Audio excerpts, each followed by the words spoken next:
හරිද පුතේ? ඇස්ති නේද? අද ප්‍රශ්න පත්‍ර පන්තියනේ. අපි දෙවෙනි ප්‍රශ්න පත්‍රය තමයි අද දවසේ සාකච්ඡා කරන්නේ. දැන් මම විශ්වාස කරනවා අපේ යාළුවෝ ටික දැන් උත්තර එහෙම ලියාගෙන තමයි මේ ඇවිල්ලා ඉන්නේ. නේද තස්මි? ඔව්. එතකොට අපි කරන්නේ අද ඔයා ලියපු උත්තර හරිද වැරදිද කියලා බලන එක. හරිද? එක හැබැයි ඉතින් අපි අර මේක තමයි උත්තරේ කියලා නිකම්ම ප්‍රශ්නේ කියලා උත්තරේ කියන්නේ නැහැ. අපි සාකච්ඡා කරලා ගණන් හදලා තමයි උත්තරේ කෝකද කියලා ගන්න. හරිද? දැන් අපේ දොළපුතාලා දන්නවා අපි මීට කලින් ප්‍රශ්න පත්‍ර පන්තියේදී මුණ ගැහිලා තියෙනවා. අපි ප්‍රශ්න පත්‍ර සාකච්ඡා කරලා තියෙනවා. එතකොට ඔයාලා දන්නවා අපේ පන්තියේ යන ක්‍රමය මොකක්ද කියලා. මම අර ඊයේ පන්තියේ ආරම්භෙත් කිව්වනේ අර අම්මා කෙනෙක් මට වීඩියෝ එකක් එවලා මම බැලුවයි කියලා. නේද? ප්‍රශ්න පත්‍ර පන්තියක ප්‍රශ්න පත්‍රයක් කරනවා. පළවෙනි ප්‍රශ්න පත්‍රය පැයකින් සාකච්ඡා කරලා ඉවර කරනවා. ඒක සාකච්ඡාවක් නෙමෙයි. උත්තර පෙන්නන එක විතරයි කරන්නේ. ළමයි මේකයි කියලා කියාගෙන යනවා. ඉතින් අපි කවදාවත් පුතේ අපේ පන්ති කාමරේ අපි එහෙම කරන්නේ දරුවට උත්තරේ ගත්ත විදිය පැහැදිලිව විස්තර කරලා දෙන එක අපි අනිවාර්යෙන් කරනවා. හරිද? හරි. බින්ගුනි හරි නේද පුතේ? ලෑස්ති නේද? ඔව්. එහෙනම් ඔන්න අදත් වෙනදා වගේම අපි ප්‍රශ්න පත්‍ර පන්තිය පටන් ගන්නවා. හැබැයි මම කැමතියි ඔය කැමරාව ඕෆ් කරගෙන ඉන්න යාළුවෝ ටිකත් කැමරාව ඔන් කරාන. එතකොට ඔයාගේ ওই ලස්සන බෝල වට්ටක් අමුණ මට පේනවනේ. නේද සිතුලි? හරි. පමුදු. එහෙනම් පන්තිය වැට්ටික පටන් ගමු නේද? හරි. එහෙනම් ඔන්න අදත් වෙනදා වගේම බොහොම ආදරෙන් පන්ති කාමරේ වාඩි වෙලා ඉන්න මගේ රත්තරන් දොළපුතාලා සියලු දෙනාම ආයුබෝවන් කියලා පිළිගන්න. එහෙනම් ආයුබෝවන් මගේ රත්තරන් දෙවියන් පුතේ. ආයුබෝවන් දෙමාපියනේ. right. අපි පුතේ අද බලමු ඉස්සර වෙලාම අපිට තියෙන පේපර් එක මොකක්ද කියලා. ඔව්. මෙන්න මෙයා තමයි අද අපිට සාකච්ඡා කරන්න තියෙන්නේ.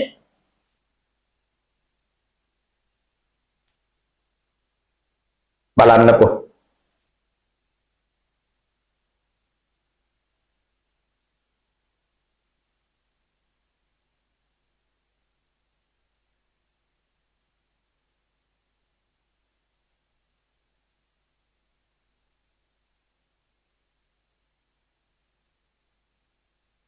හරිද? කවි පෙළ කියවා අසා ඇති ප්‍රශ්නවලට ඒ ඇසුරෙන් පිළිතුරු සපයන්න. බලන්න කවි පන්තිය මොකක්ද කියලා.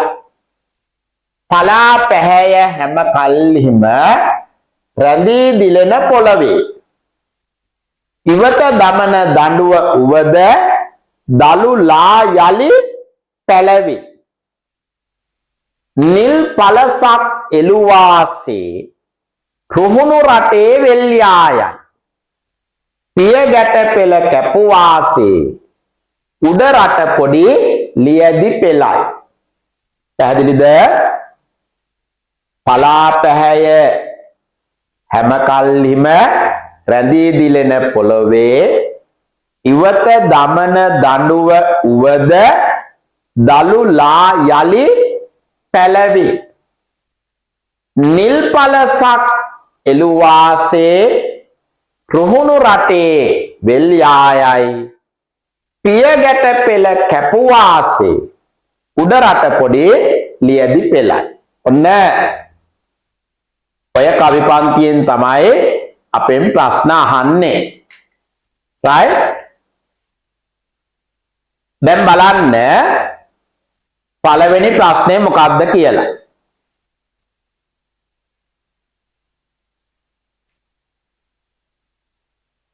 පොළවේ සරුසාර බව කියවෙන පද පෙළ ලියන්න. පොළවේ සරුසාර බව කියවෙන පද පෙළ මොකක්ද? ඉවත දමන දඬුව උවද ඉවත දමන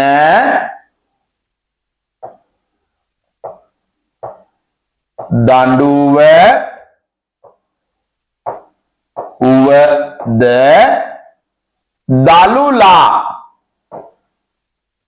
දළුලා යලි පැලවේ නේද? අපි දණ්ඩක් ඉවතට දැම්මත් එයා දළුලාලා ආයේ පැලවෙනවලු. ඇයි ඒ? පොළවේ තියෙන සාරවත් බව නිසා. එහෙනම් පොළවේ තියෙන සාරවත් බව කියවෙන පද පෙළ තමයි ඉවත දමන දඬුව උවද දළුලා යලි පැලවේ.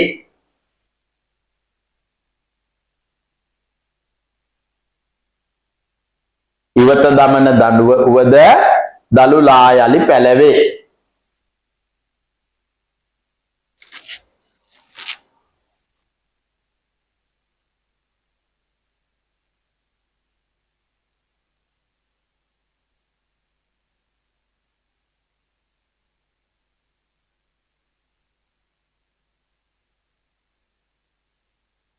හරිද පුතේ? හරි. ඊළඟ යමු දෙවෙනි ප්‍රශ්නෙට. මෙහි දැක්වෙන උපමාවක් ලියන්න. මොකද්ද? ඔව්. දැන් පලා පැහැය හැම කැල්ලිම රැඳී දිලන පොළවේ ඉවත දමන දඬුවවද දළුලා යලි පැලවේ. ආයි කියනවා නිල් පළසක් එළුවාසේ. නිල් පළසක් එළුවාසේ. නිල් පාට රෙද්දක් එළුවා වගේලු. මොනවද? රුහුණු රටේ වෙල්යාය. එහෙනම් ඔන්න එක උපමාවක් තමයි මොකද්ද? නිල් පළසක් එළුවාසේ. නිල් පළසක් කියලා ලිව්වොත් වැරදි. නිල් පළසක් එළුවාසේ. සම්පූර්ණ උපමාවම ලියන්න ඕනේ. ඒක තියනවා නම් හරි දාගන්න. ආය තියෙනවා. පියගැට පෙළ කැපුවාසේ උඩ රට පොඩි ලියදි පෙළයි. එහෙනම් එතන තියෙන උපමාවක් මොකද්ද?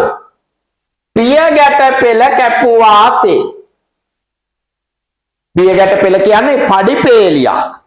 පඩිපේලියක් කැපුවා වගේ. ඒතර ඒකත් උපමාවක්. පියගැට පෙළ කැපුවාසේ. එහෙනම් උපමාව කිව්වහම මේ දෙන්නගෙන් එකක් ලියන්න ඕනේ. එකක් නිල් පළසක් එළුවාසේ, අනිත් එක පියගැට පෙළ කැපුවාසේ. ඔය දෙන්නගෙන් එකක් ලියලා තිබුණා නම් හරි. දෙන්නම ලියන්නේ නැහැ පුතේ. එකයිනේ අහන්නේ.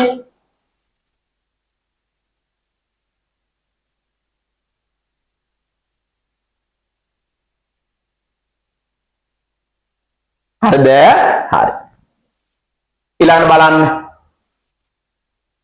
සමාන පද ලියන්න. කොළ පාට මොනවද? කොළ පාට මොන පැහැයද? ඔව් පලා පැහැය නේ. දැන් බලන්න මෙතන පලා කියද්දි ලයන්න මොකද්ද? පලා පැහැය. ඔව් දන්තජ ලයන්න. එහෙනම් කොළ පාට පලා පැහැය. පලා පැහැය. පලා පැහැය.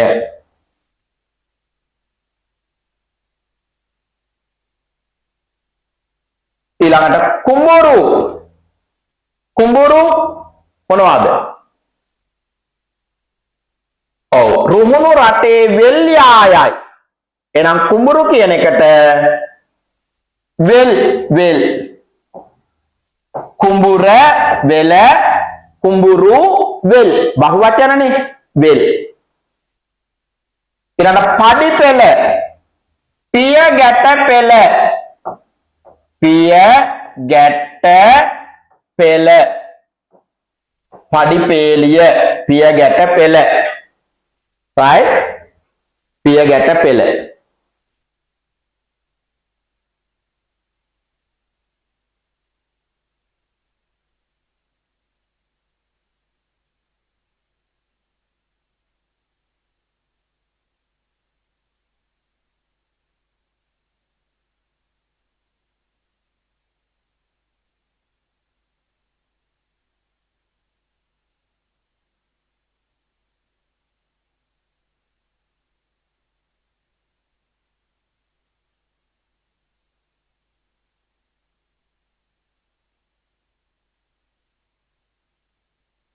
හරිද? පියගැට පෙළකට උපමා කර ඇත්තේ කුමක්ද? පඩිපේලියක් වගේ පේන්නේ මොනවද? පියගැට පෙළ කැපුවාසේ උඩරට පොඩි ලියදි පෙළයි. එහෙනම් මේ පඩිපේලිය වගේ පේන්නේ මොනවද? උඩරට පොඩි ලියදි පේලියනේ. දැන් අර අපි ඔය නුවරඑළිය යද්දී බදුල්ල පැත්තේ අපිට පේන්නේ අර පඩිපේලිය වගේ පොඩි පොඩි ලියදි බෙල් තියෙනවා නේද? අපි ඒකට කියනවා හෙල් මලු ක්‍රමය කියලා. හෙල් මලු ක්‍රමය.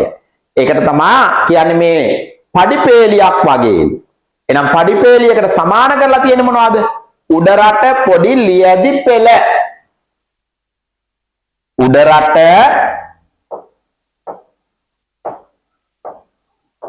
පොඩි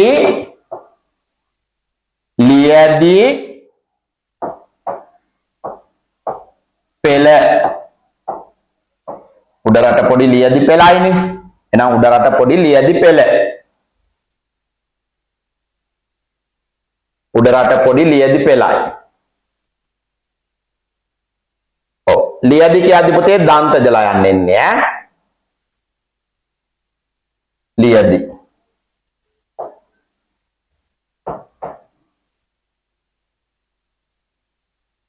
මෙම වචනවල රට යෙදී ඇති පිල්ලම ලියන්න.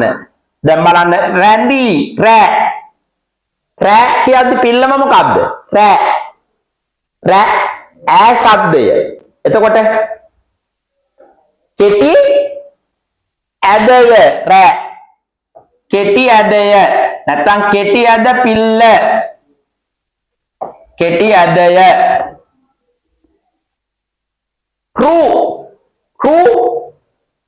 ඌ ශබ්දය. ඌ ශබ්දය එනවා නම් පාපිල්ලනේ. එතන මෙයාට අපි කියනවා කෙටි පාපිල්ල. කෙටි පාපිල්ල. මෙයා පුතේ කෙටි ඇද පාපිල්ල කිව්වත් හරි ඈ. කෙටි ඇද පාපිල්ල කිව්වත් හරි. නැත්නම් කෙටි පාපිල්ල. ඌ ශබ්දය. හරිද?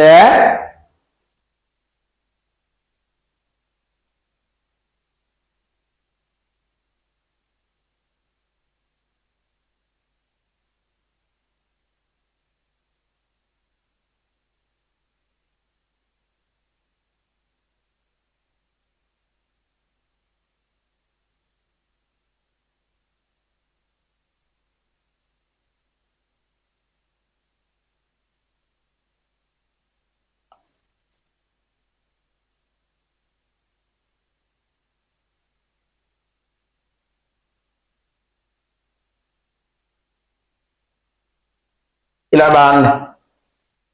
පද පෙරළිය නිවැරදි කර ලියන්න මොකද්ද? කිල් පොච්චා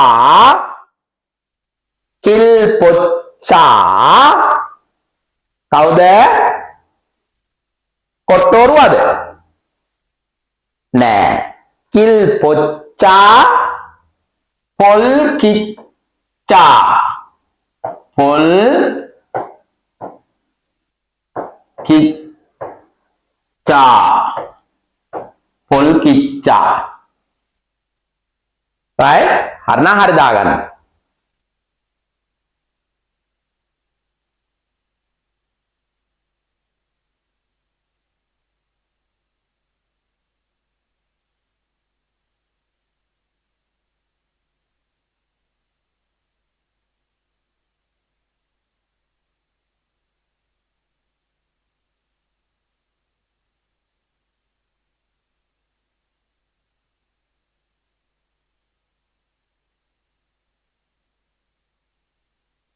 හරිද පුතේ? right. ඊළඟ බලමු. පහත ප්‍රස්තාව පිරුණු සම්පූර්ණ කරන්න. කොහොඹ ගහට වැල ගියා වගේ. මොන වැලද? කොහොඹ ගහට කරවිල වැල ගියා වගේ. නේ? කොහොඹ ගහට කරවිල වැල ගියා වගේ. කබලෙන් වැටුණා වගේ කොහාටද? කබලෙන් ලිපට වැටුණා වගේ. කබලෙන් ලිපට වැටුණා වගේ. කබලෙන් ලිපට වැටුණා වගේ නේ. කරදරයකින් තවත් කරදරයකට පත් වෙනවා. කබලෙන් ලිපට වැටුණා වගේ.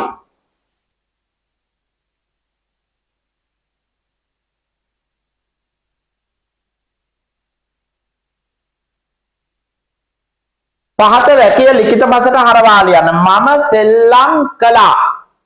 මම සෙල්ලම් කළා. දැන් හදිස්සි වෙන්න එපා. කවුද ආඛ්‍යාතය? කළා. උක්ත පදය මම.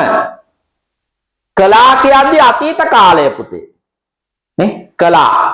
අතීත කාලය. එතකොට බලන්න මම සෙල්ලම් කළා. එහෙනම් මම කරලා ඉවරයි. අතීත කාලනේ. එතකොට කොහොමද එන්න ඕනේ? මම සෙල්ලම් කළා නෙමෙයි එහෙනම් කලේ මි. මම සෙල්ලම් කළෙමි. right? මම සෙල්ලම් කළෙමි. ඊළඟ බලන්න අම්මා බත් කෑවා. ආඛ්‍යාතයේ කෑවා. උක්ත පදේ අම්මා. දැන් එකින් එක බලන්න. කෑවා අතීත කාලයි. අම්මා ස්ත්‍රීලිංග ඒක වචනයි. ස්ත්‍රීලිංග ඒක වචනයි. එහෙනම් කොහොමද එන්න ඕනේ? අතීත කාලෙනේ. උක්ත පදේ ස්ත්‍රීලිංග ඒක වචන නම් අතීත කාලෙදී ආය නේද? එහෙනම් කොහොමද එන්න ඕනේ? අම්මා බත්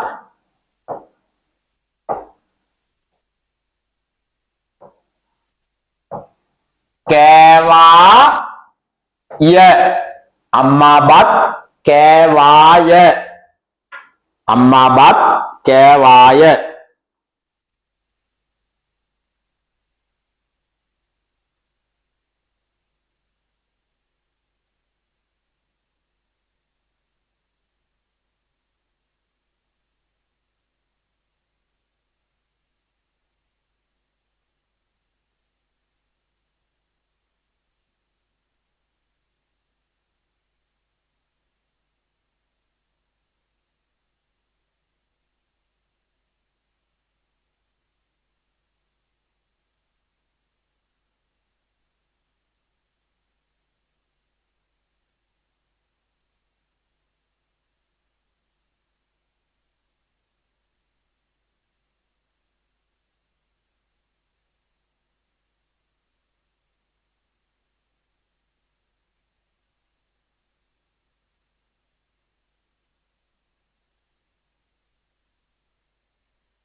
හරිද?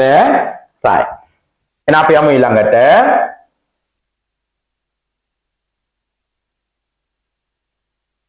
රකාරාංශයේ යෙදී ඇති වචනය තෝරා තිත්තිර මත ලියන්න. රකාරාංශයේ යෙදී ඇති වචනය. දැන් බලන්න අවමංගල්‍ය.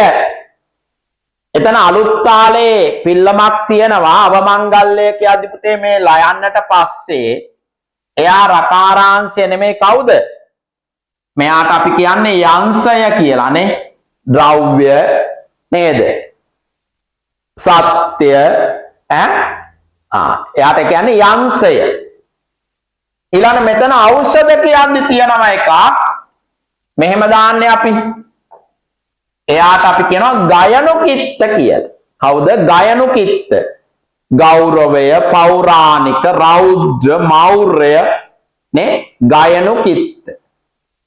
එතකොට මෙයාගේ තියෙනවා ද්‍රහලෝකයේ කියද්දි ද්‍රා. මෙන්න මෙයාට තමයි කියන්නේ රකාරාංශය කියලා. එහෙනම් රකාරාංශයේ තියෙන වචනේ මොකද්ද? ග්‍රහලෝකය. ග්‍රහලෝකය. ග්‍රහලෝකය. හරිද?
හරිද පුතේ?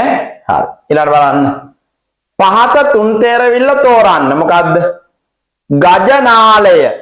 මොකක්ද දෙන්න ඕනේ? ගජනාලය ගජ නම් ඇත්. නාලය නම් බටය. නේද? එතකොට කොහොමද දෙන්න ඕනේ? ඇත් බටය බත් ඇටය. ඇත් බටය බත් ඇටය. right? ඇත් බටය බත් ඇටය.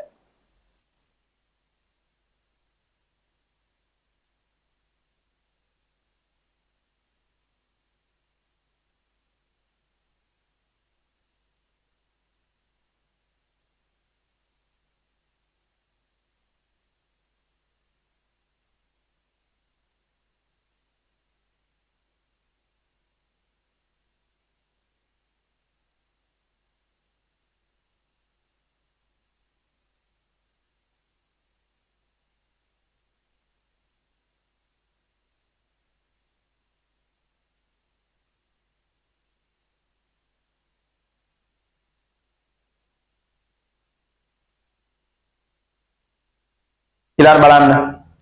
මෙම අදහසට ගැලපෙන යෙදුම තිත්තිර මත ලියන්න. කරදරයකින් යාන්තමින් බේරෙන්න. මොකද්ද? කිසියම් කරදරයකින් යාන්තමින් බේරෙනවා නම් නැත්නම් කරදරයකින් අවසාන මොහොතේ බේරෙනවා නම් අපි කියන්නේ 99න් බේරුණා. 99න් බේරුණා. නේ කිසියම් කරදරයකින් අවසාන මොහොතේ බේරෙනවා. 99න් බේරුණා. 99න් බේරුණා. ඊළඟ බලන්න පුතේ බහුවචන පද ලියන්න. බහුවචන කියන්නේ ගොඩක්නේ. මල අග අකුරට හල් කිරීම එනවා මල්. එතකොට ගොඩක්. අන්න බහුවචනයිනේ. නිවස නිවස් කියන්නේ නිවෙස් කියන්නේත් නෑ. නිවාස නිවාස. දැන් ඉස්කෝලේ තියෙන නිවාසාන්තර ක්‍රීඩා නේද? නිවෙස් ක්‍රීඩා නෙමෙයිනේ. නිවාසාන්තර. ඒ කියන්නේ නිවාස අතර. inter house නේද? නිවාසාන්තර. එහෙනම් නිවස නිවාස බහුවචනය. නිවාස.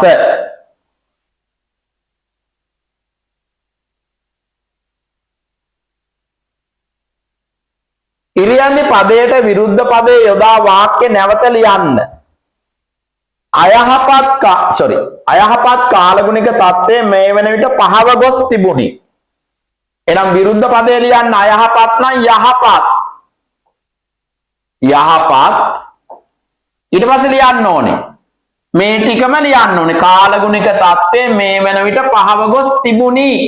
තිබිනි. නැවතීමේ තිත දාන්නත් ඕනේ. right? යහපත් කාලගුණික තත්ත්වය මේ වන විට පහව ගොස් තිබිනි. පහව ගොස් තිබිනි.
හරිද පුතේ?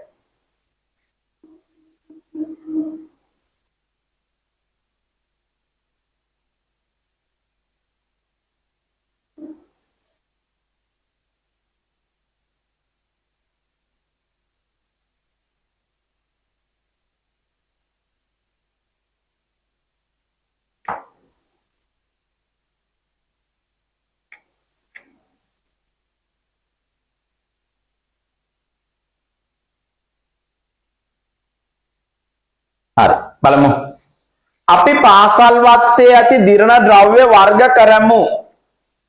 එහෙනම් කො විරුද්ධ පදය? දිරණ නොදිරණ. නොදිරණ. එතන කොහොමද දෙන්න ඕනේ? අපි පාසල් වත්තේ ඇති නොදිරණ ද්‍රව්‍ය වර්ග කරමු. අපි පාසල් වත්තේ ඇති නොදිරණ ද්‍රව්‍ය වර්ග කරමු.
හරිද?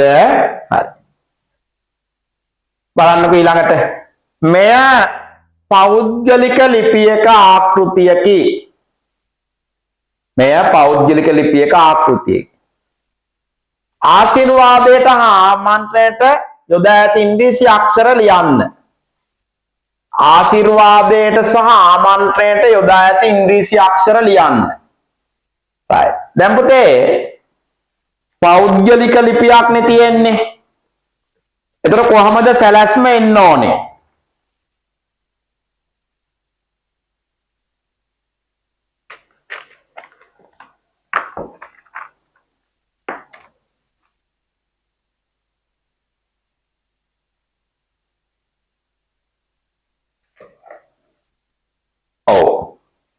දැන් අපි මෙතන ගත්තොත්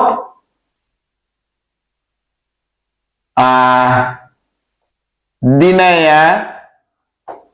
ස්ථානය නේද ලියන තැන ඒ ටිකනේ. ඊට පස්සේ එනවා ආශිර්වාදය. ආශිර්වාදයට පස්සේ එන්න ඕනේ විස්මයාදී ලකුණ. ඊට පස්සේ එනවා ආමන්ත්‍රණය. ආමන්ත්‍රණයට පස්සේ එන්න ඕනේ කමාව නේද?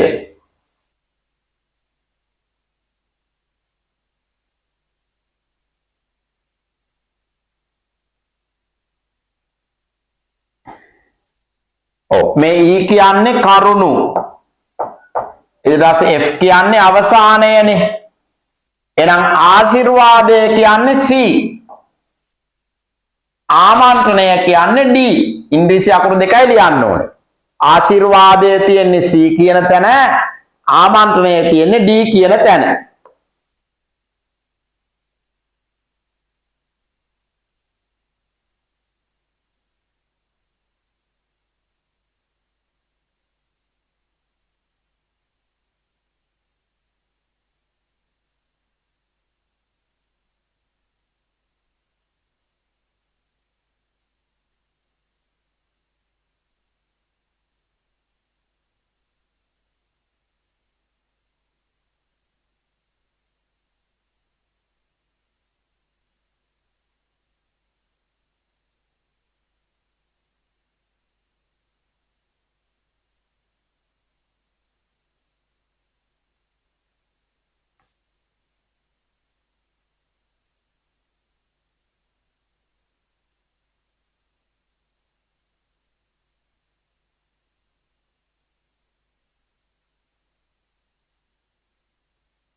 හරිද පුතේ? හරි. ඊළඟ කොටසට යමු අපි.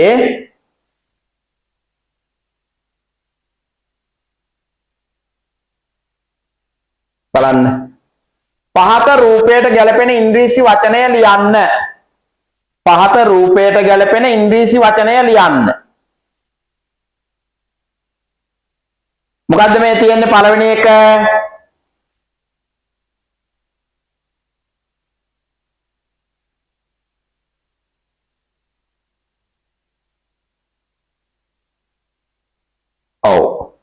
මේකේ අම්මලා මොකද කරන්නේ? බත් උයනවා නේද?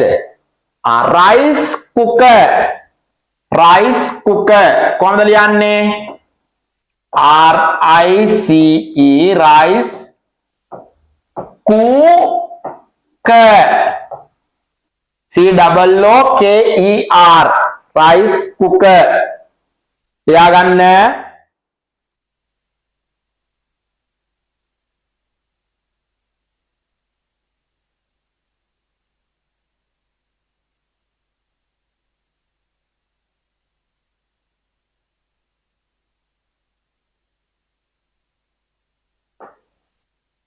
මේ මොකද්ද? චෛත්‍ය නැත්නම් ස්තූපය කියලා කියනවානේ. අපි මෙයාට ස්තූප කියලාම කියමු ඈ. ස්තූප. ස්තූපය. ස්තූප. චෛත්‍ය නැත්නම් ස්තූපය. ස්තූප. right?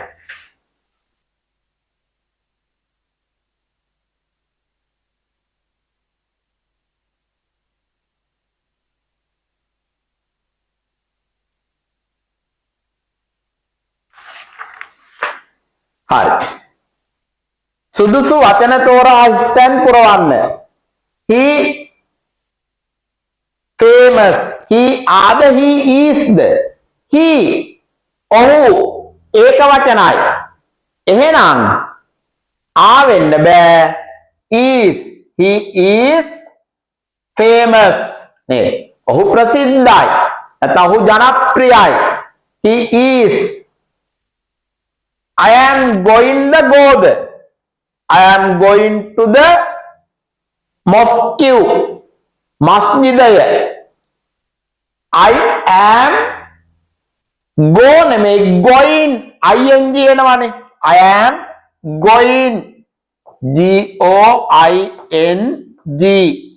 I am going to the mosque.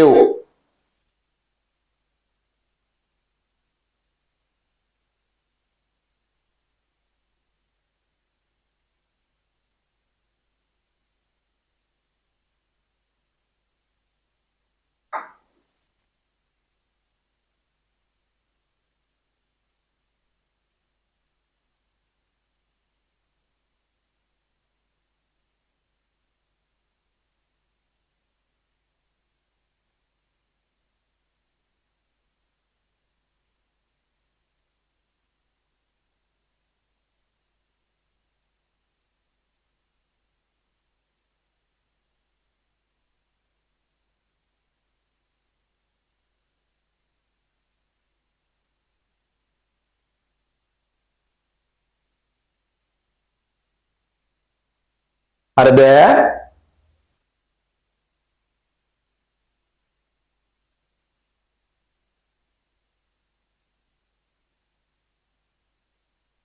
හරි. ඊළඟ මොකක්ද තියෙන්නේ?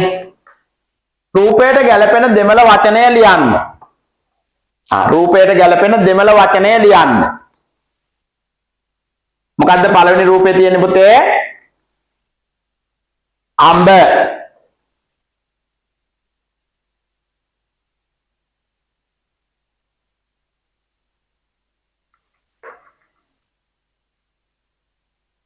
අඹ වලට මොනවද දෙමළෙන් කියන්නේ? කො බලන්න අත උස්සන්න දන්න කෙනා. අඹ, හිරුන්, හිරුන්,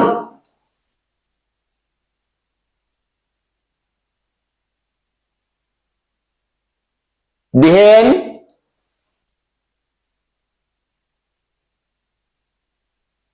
කොදිහෙන්, මාම්පලම්. මොනවද පුතේ? මාම් පළම්. දැන් ඔතන පළම් කියද්දි ලයන්න දන්තද මූර්ධද කියන ප්‍රශ්නේ නෑ. මොකක් හරි කමන්නේ ආවනම් හරි. මාම් පළම්. මාම් පළම්.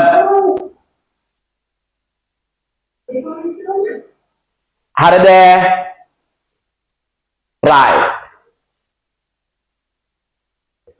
ඊළඟ බල්ලා. බල්ලට කවුද කියන්නේ? තස්මි. තස්මි. මයික් එක ඔන්න නැහැ පුතේ. බල්ලා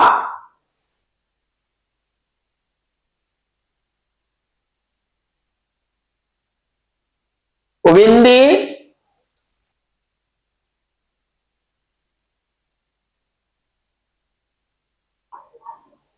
Nai. Nai, right, very good. Balla, nai. දෙමළ අකුරෙන් නෙමෙයි ලියන්නේ සිංහල අකුරෙන්. බල්ලා, nai.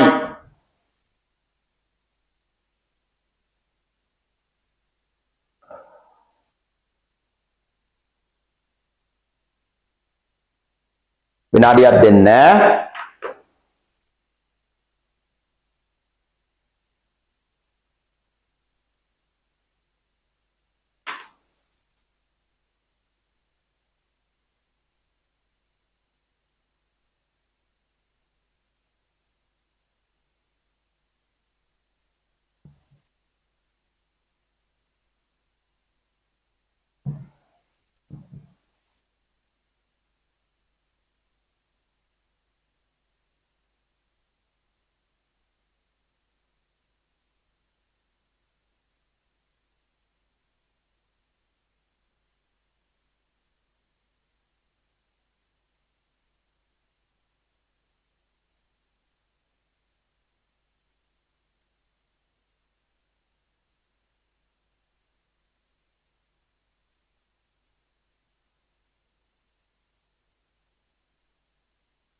හරිද? බල්ලා නායි. right?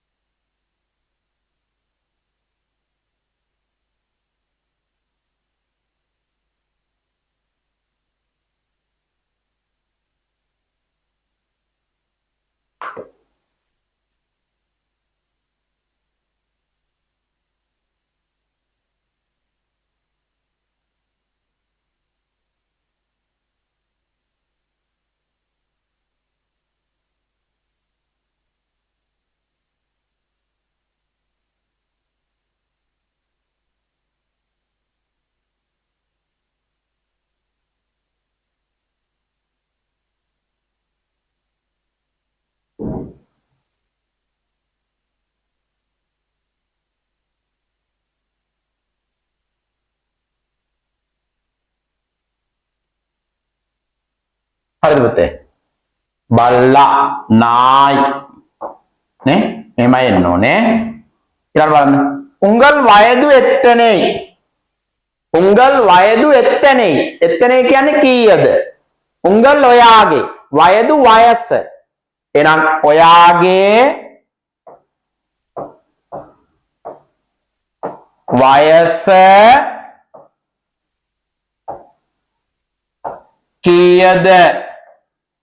ඔයාගේ වයස කීයද? උංගල් වයදු එත්තනේ. එත්තනේ කීයද? උංගල් වයදු එත්තනේ. ඊළඟ රෝහල කොහෙද? රෝහල වෛද්‍යශාලේ. කොහෙද? එංගේ උල්ලදු. එංගේ කිව්ව වෛද්‍යශාලේ එංගේ නේද? රෝහල කොහෙද තියෙන්නේ කියලා නෑනේ. හැබැයි වෛද්‍යශාලේ එංගේ උල්ලදු කිව්වත් හරි. එතකොට කොහෙද තියෙන්නේ? රෝහල කොහෙද? වෛද්‍යශාලේ. මෙහෙම එන්න ඕනේ. වෛද්‍යශාලේ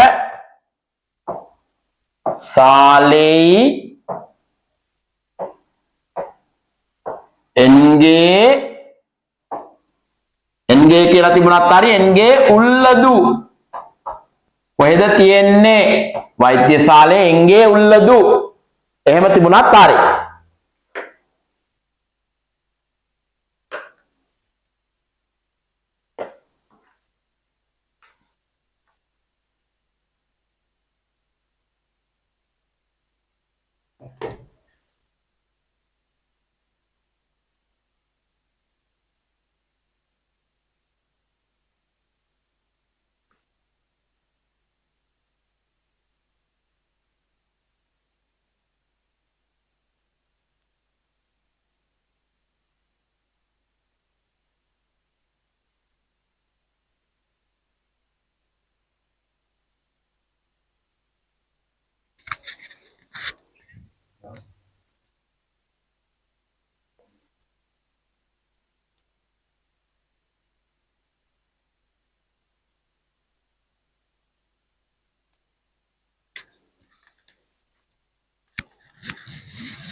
හරිද?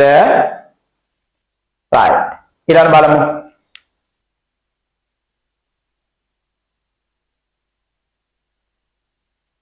දී ඇති සංඛ්‍යාවට පෙර හා පසු සංඛ්‍යාව ලියන්න. දැන් පෙර සංඛ්‍යාව කියන්නේ එකක්, අඩු සංඛ්‍යාව. පසු සංඛ්‍යාව කියන්නේ එකක්, වැඩි සංඛ්‍යාව. නේ? ඒතර පෙර හොයන්න එකක් අඩු කරන්න ඕනේ, පසු හොයන්න එකක් එකතු කරන්න ඕනේ. දැන් දීලා තියෙන්නේ කීයද? 4349. එහෙනම් පෙර හොයන්න එකක් අඩු කරාම කීයද? 4348. 4348.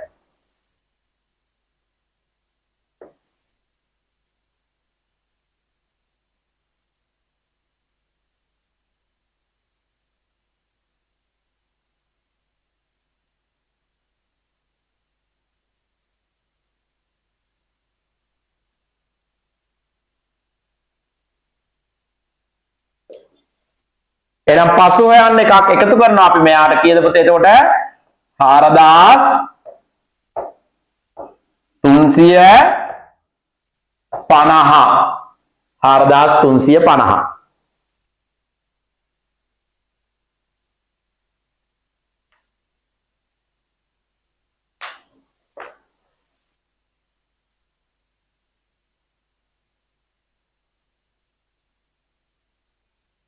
හරිද මෙම ඝන වස්තුවේ දාර හා ශීර්ෂවල එකතුව කීයද? දාර හා ශීර්ෂවල එකතුව අහන්නේ. එතකොට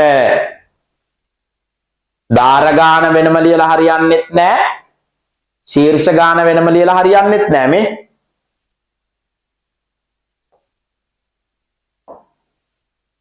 එකතුව. දැන් මේ ඝනකාභයක්නේ. මෙයාගේ දාර කීයක් තියෙනවද? ඝනකාභයක දාර 12ක් තියෙනවනේ. ශීර්ෂ තියෙනවා 8ක්. එතන එකතු කරාම කීයද? 20යි. මේකයි උත්තරයට ලියන්න ඕනේ. මේ ශීර්ෂ ගානවත් දාර ගානවත් වෙනම ලියන්න බෑ. එකතුවයි ලියන්න ඕනේ 20යි.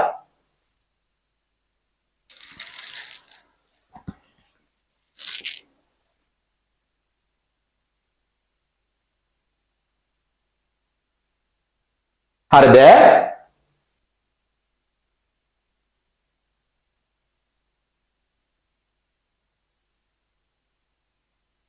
right. ඊළඟ බලන්න.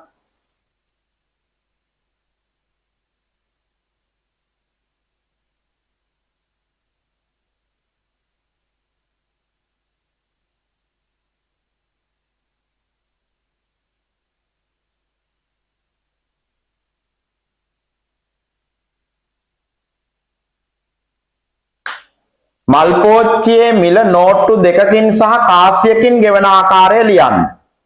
දැන් මල් පෝච්චියේ මිල 525යිනේ. අපිට කියන නෝට්ටු දෙකකින් සහ කාසියකින්. කොළ දෙකකින් සහ කාසියකින් ගෙවන්න ඕනේ. කීයක්ද? 525. 525ක් පුතේ කොළ දෙකකින් සහ කාසියකින්. එහෙනම් කොහොමද ගෙවන්න වෙන්නේ? 500 කොළයයි 20 කොළයයි නෝට්ටු දෙකයිනේ. කාසිය 5 කාසියයි. ඔන්න නෝට්ටු දෙකයි කාසියයි.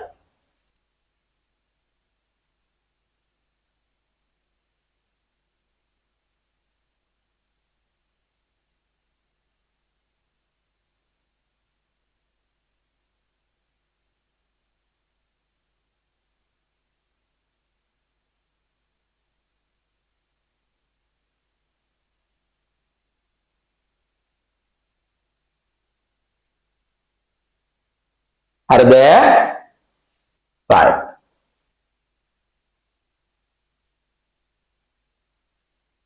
ඊළඟ බලන්න. නිමාලි චීත්තරෙදි මීටර 3ක් හා රිබන් පටි මීටර 8යි සෙන්ටිමීටර 80ක් මිලදී ගත්තාය.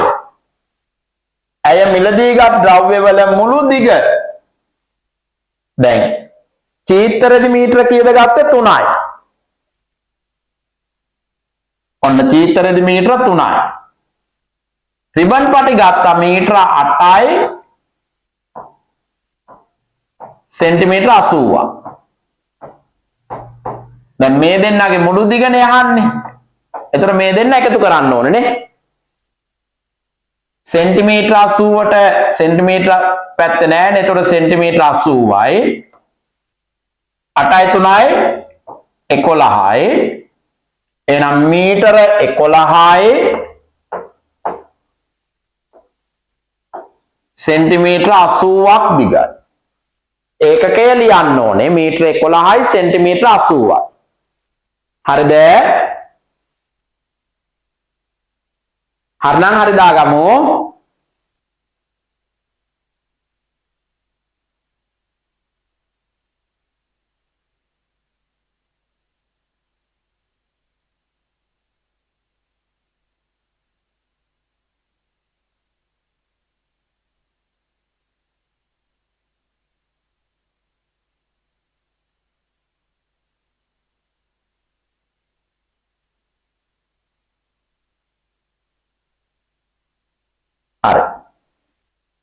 තිස්තැන් සම්පූර්ණ කරන්න කොහොමද දෙන්න ඕනේ? 4 වරක් 3 12යි. එහෙනම් 4 වරක් 5 20යි. 4 වරක් 8 32යි. ඔව් 36 නෙමෙයි 32.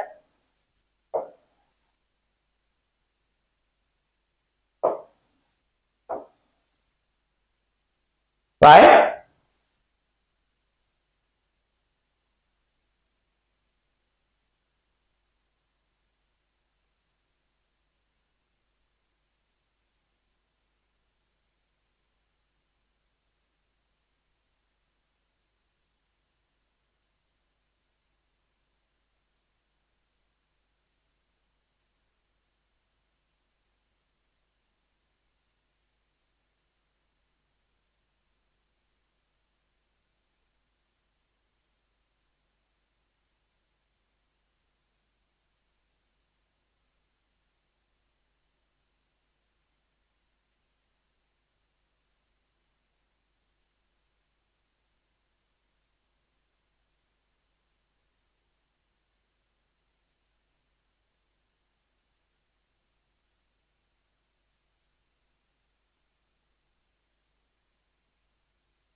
හරිද පුතේ?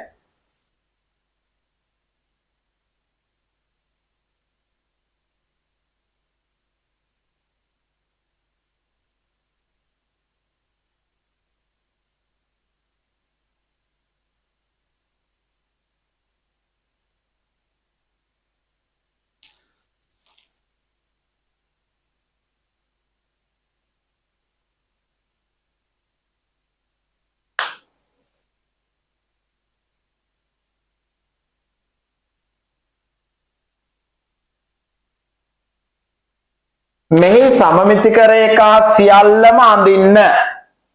මොකද්ද මේ අපිට දීලා තියෙන්නේ? ත්‍රිකෝණාශ්‍රයක්. ඒතර ත්‍රිකෝණාශ්‍රයේ සියල්ලම අඳින්න කිව්වට අඳින්න පුළුවන් සමමිතික රේඛා කීයද තියෙන්නේ?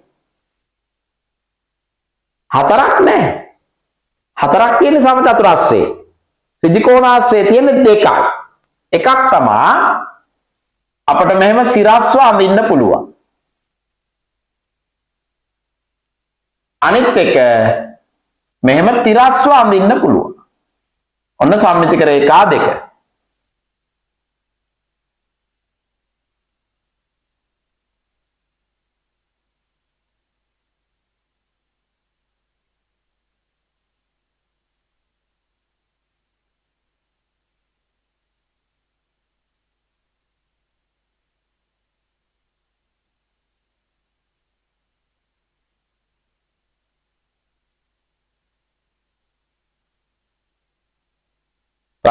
ඊළඟ බලමු.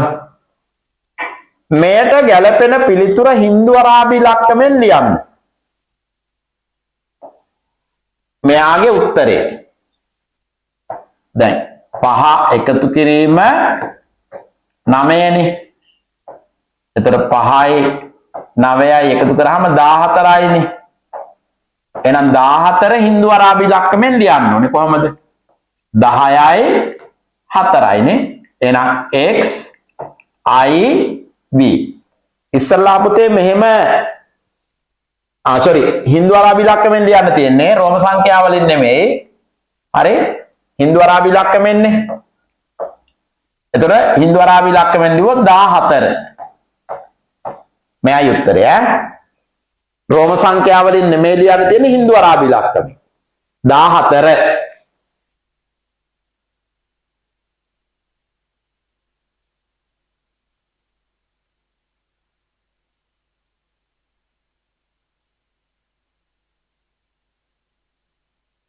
වාජනයකට ජලය ලීටර 5320ක් අල්ලයි. එහි 3105ක් ජල ප්‍රමාණයක් දමා ඇත. මේ සම්පූර්ණයෙන්ම පිරවීමට කොපමණ ජල ප්‍රමාණයක් තව දැමිය යුතුද? දැන් අල්ලන මුළු ප්‍රමාණය 5320යි. දැනට තියෙනවා 3105ක්. එහෙනම් තව කීයක් ඕනේද කියලා හොයන්න මෙයාගෙන් මෙයා අඩු කරන්න ඕනේනේ. නේද? මුළු ප්‍රමාණයෙන් දැනට තියෙන ප්‍රමාණය අඩු කරලා. එතකොට තව කීයක් ඕනේද කියලා අපිට හොයාගන්න පුළුවන්. දැන් අඩු කරද්දී ගාන හදන්න ඕනේ ඈ. කටුකොලේ එකින් එක හදන්න ඕනේ. එතකොට තමයි උත්තරේ ගන්න පුළුවන් වෙන්නේ. හරිද? දැන් බිංදුවෙන් 5ක් බෑ එකක් ගෙන ආපුවාම 10යි. 10න් 5ක් 5යි. එකෙන් බිංදුවක් 1යි. 3න් එකක් 2යි. 5න් 3ක් 2යි. එහෙනම් තව ඕනේ ජලය ලීටර 2215ක්.